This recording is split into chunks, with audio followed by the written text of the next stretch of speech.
As an immigrant to this country, I would like to say a few words to my fellow Americans and to our friends around the world about the events of recent days. Now, I grew up in Austria. I'm very aware of Kristallnacht, or the Night of Broken Glass.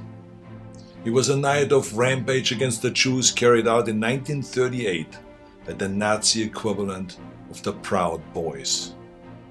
Wednesday was the day of broken glass right here in the United States. The broken glass was in the windows of the United States Capitol. But the mob did not just shatter the windows of the Capitol, they shattered the ideals we took for granted. They did not just break down the doors of the building that housed American democracy, they trampled the very principles on which our country was founded. Now, I grew up in the ruins of a country that suffered the loss of its democracy. I was born in 1947, 2 years after the Second World War. Growing up, I was surrounded by broken men drinking away their guilt over their participation in the most evil regime in history. Not all of them were rabid anti-Semites or Nazis. Many just went along, step by step, down the road. They were the people next door. Now, I've never shared this so publicly because it is a painful memory. But my father would come home drunk once or twice a week, and he would scream and hit us and scare my mother. I did not hold him totally responsible because our neighbor was doing the same thing to his family, and so was the next neighbor over. I heard it with my own ears and saw it with my own eyes. They were in physical pain from the shrapnel in their bodies and in emotional pain from what they saw or did. It all started with lies and lies and lies and intolerance. So being from Europe, I have seen firsthand how things can spin out of control. I know there is a fear in this country and all over the world that something like this could happen right here. Now, I do not believe it is, but I do believe that we must be aware of the dire consequences of selfishness and cynicism. President Trump sought to overturn the results of an election, and of a fair election. He sought a coup by misleading people with lies. My father and our neighbors were misled also with lies, and I know where such lies lead.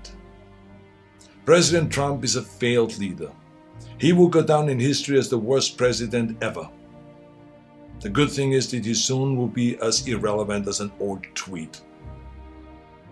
But what are we to make of those elected officials who have enabled his lies and his treachery?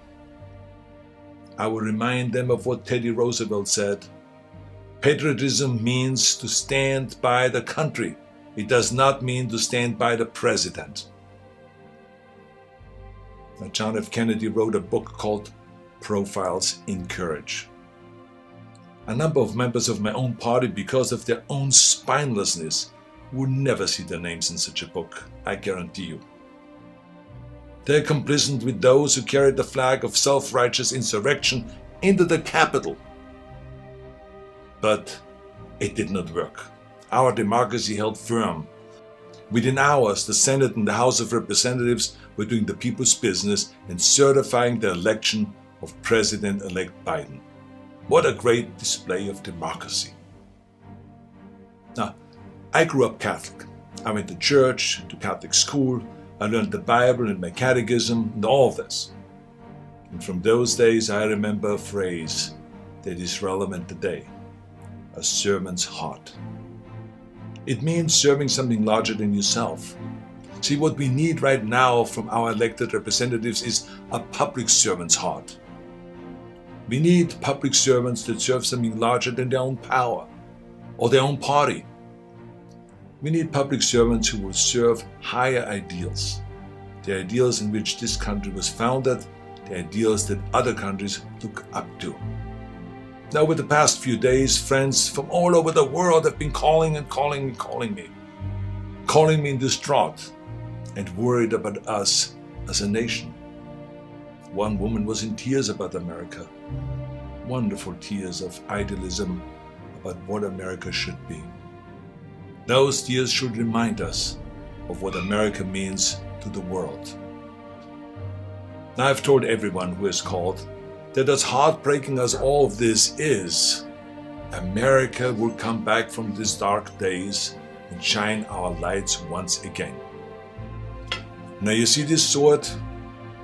This is the Conan sword. Now here's the thing about swords. The more you temper a sword, the stronger it becomes. The more you pound it with a hammer and then heat it in the fire and then thrust it into the cold water and then pound it again and plunge it into the fire and into the water, the more often you do that, the stronger it becomes. I'm not telling you all this because I wanted to become an expert sword maker, but our democracy is like the steel of this sword. The more it is tempered, the stronger it becomes. Our democracy has been tempered by wars, injustices, and insurrections. I believe, as shaken as we are by the events of recent days, we will come out stronger because we now understand what can be lost. We need reforms, of course, so that this never ever happens again. We need to hold accountable the people that brought us to this unforgivable point. And we need to look past ourselves, our parties and disagreements, and put our democracy first. And we need to heal together from the drama of what has just happened. We need to heal not as Republicans or as Democrats, but as Americans. Now, to begin this process, no matter what your political affiliation is, I ask you to join me in saying to President-elect Biden, President-elect Biden, we wish you great success as our president. If you succeed, our nation succeeds.